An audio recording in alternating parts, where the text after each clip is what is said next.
আজকে আমার শ্রদ্ধেয় সুমন কাকার শ্রাদ্ধ অনুষ্ঠান চলছে বাৎসরিক। আসলে গত বছর এই দিনে উনি ছিলেন, আজকে হয়তো নেই। তা আমরা সবাই ওনার আত্মার জন্য শান্তি কামনা করি।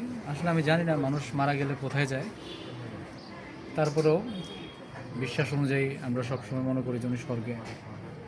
তো আশীর্বাদ করব সবাই যাতে উনি স্বর্গে যায়। আসলে যে দেখতে পাচ্ছেন ওনার যে সন্তান, আত্মীয় স্বজন, পরিজন, আসলে একটা বছর জীবনটা কিন্তু অনেকটাই স্বাভাবিক হয়ে গেছে। আসলে এটাই বাস্তব।